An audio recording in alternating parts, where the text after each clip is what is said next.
नमस्कार। हमारे नए वीडियो में आपका स्वागत है।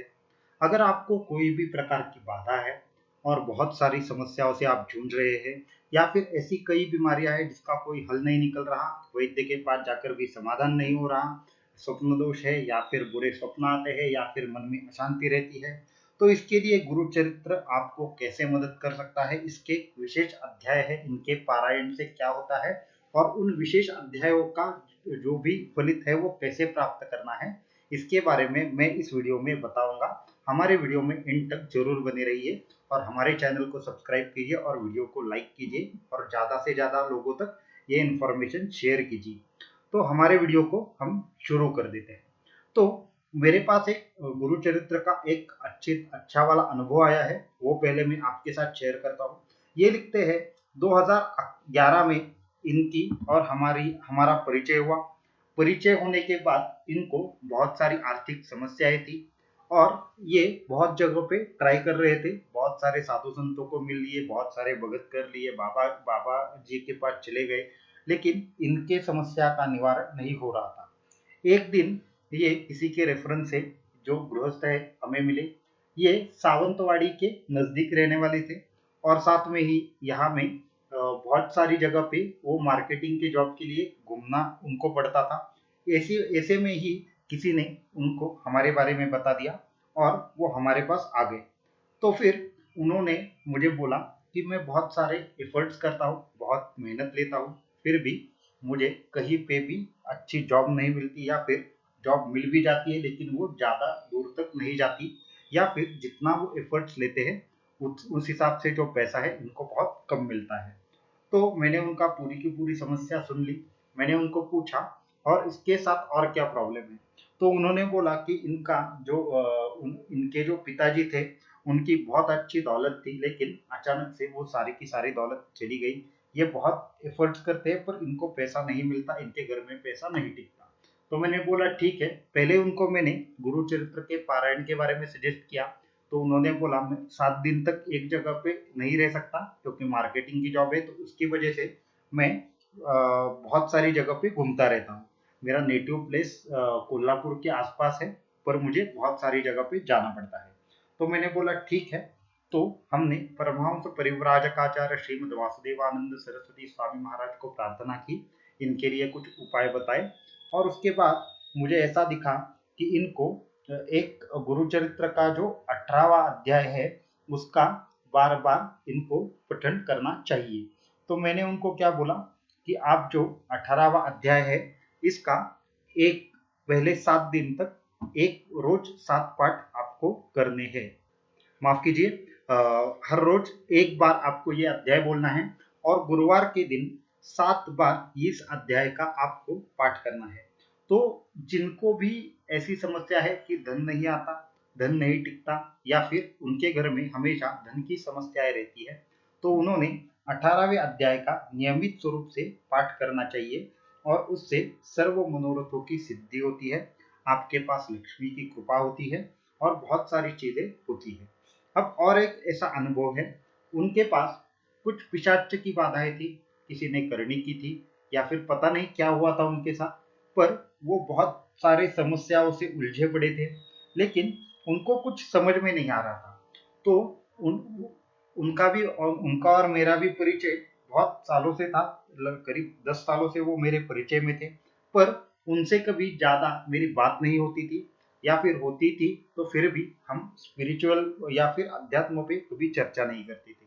तो उसके बाद उनके साथ मेरी जब बात हुई तो उन्होंने बोला कि स्वामी जी ऐसा है कि अचानक से हमारे यहाँ पे बहुत सारी मुसीबतें आने लगी है और उसके साथ ही मनशांति नहीं रहती, और अचानक से कोई बीमार हो जाता है तो अचानक से कोई कुछ ऐसे मीन्स घर में बहुत सारा खर्चा होता है और बहुत सारी जगह पे लॉस होता है।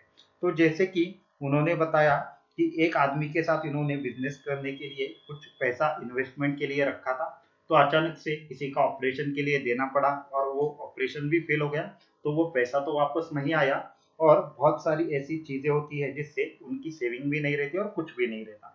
तो मैंने उनको बोला ठीक है, तो आप एक काम कीजिए, आप गुरु चरित्र के 14वां जो अध्याय है इसका नित्य पाठ कीजिए और गुरुवार को इसका 7 बार पाठ करना है या फिर रविवार को इसका 7 बार पाठ करना है।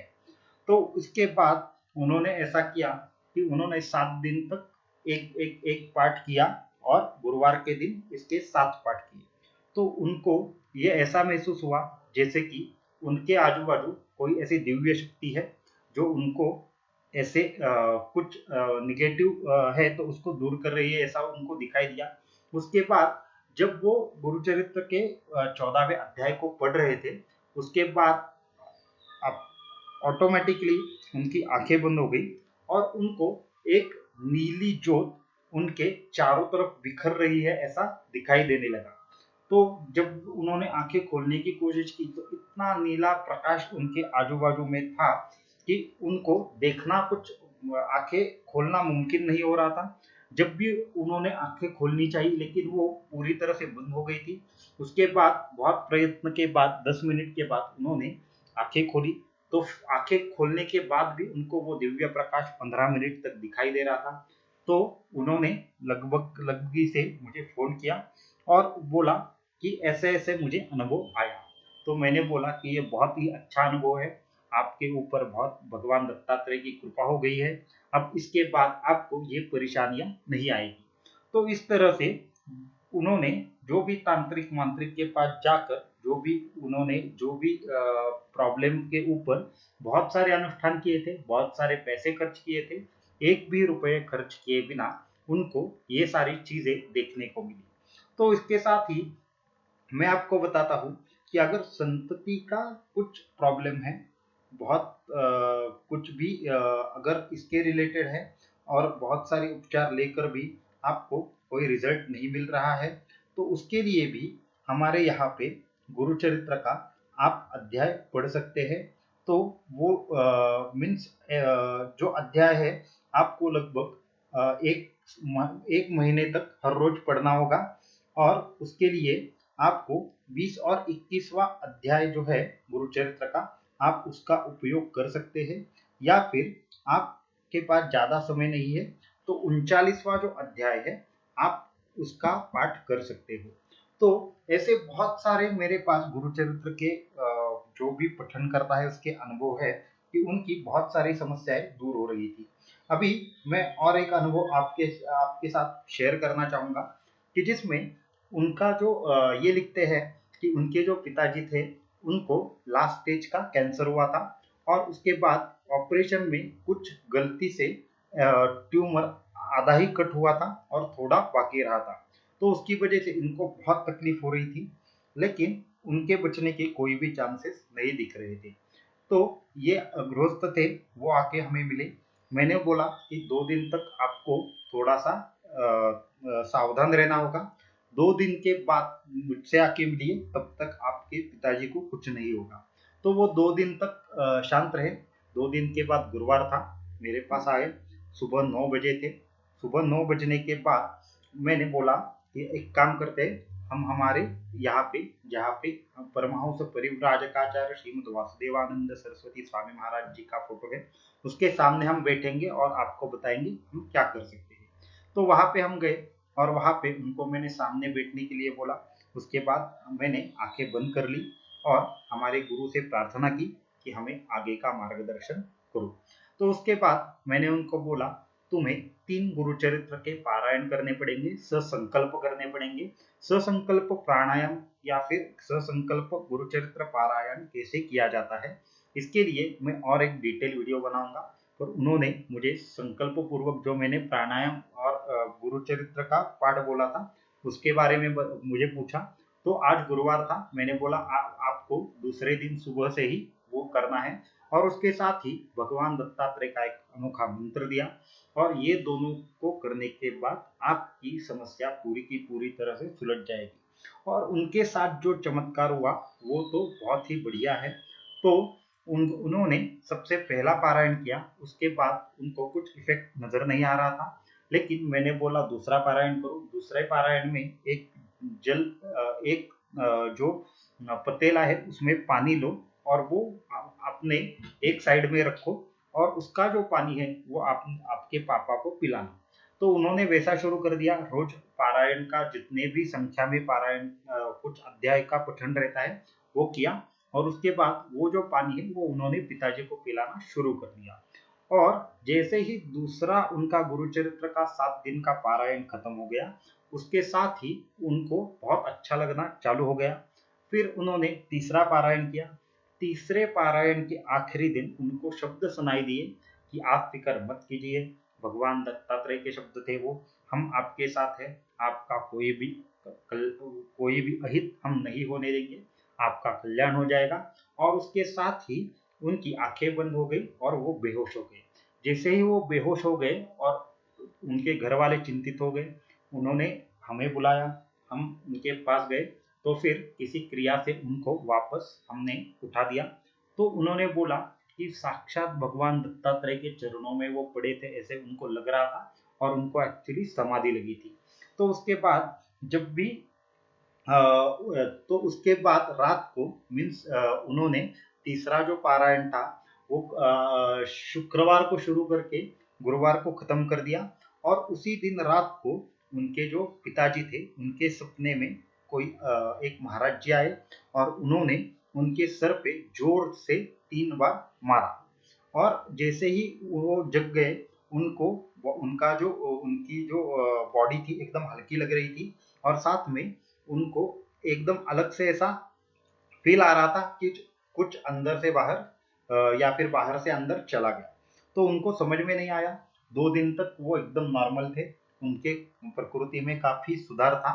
फिर उसके बाद 2-3 दिन बाद उनका जो टेस्ट होना था, उसके बाद जो ट्यूमर थोड़ा रह गया था ब्रेन में, तो उन्होंने चेक किया और डॉक्टरों की जो आंखें थे वो फटी की फटी रह गई, क्योंकि अंदर कुछ ट्यूमर था ही नहीं।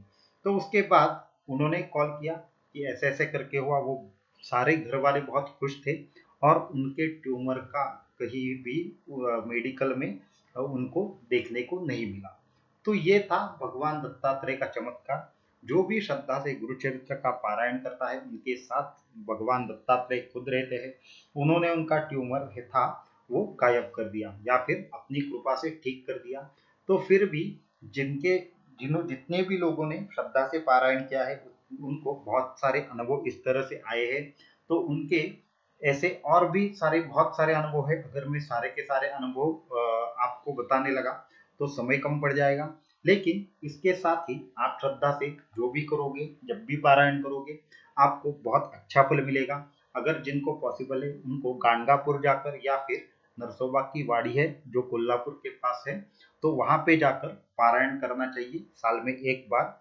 और जिनको पॉसिबल नहीं है वो घर में भी कर सकते हैं। लेकिन गुरुचरित्र का पारायण एक ऐसा शस्त्र है जिस शस्त्र से आप किसी भी प्रकार की समस्या का हल निकाल सकते हो, चाहे पिशाच बाधा हो, या फिर कोई भी बाधा हो, या फिर कोई बीमारी हो, या फिर ऐसी कभी भी लगे कि आप कोई भी रास्ता नहीं बचा, तो अगर आपको आखिरी कुछ करना है तो आप करें गुरुचरित्र का पारायण। और ये पारायण आपको हमेशा दिव्य फल देगा और आपको सभी मनोकामनाएं पूर्ण करके देगा। और ऐसी बहुत सारे अनुभव है। अगले वीडियो में मैं कुछ और अनुभव लेकर आपके पास जरूर आऊंगा। अगर ये वीडियो आपको अच्छा लगा तो हमारे चैनल को लाइक करना और सब्सक्राइब करना ना भूलिए, और हमारे साथ एंड तक बने रहने के लिए धन्यवाद। और अगर आपकी कुछ समस्या है तो आप मुझे कमेंट में लिख सकते हैं। धन्यवाद।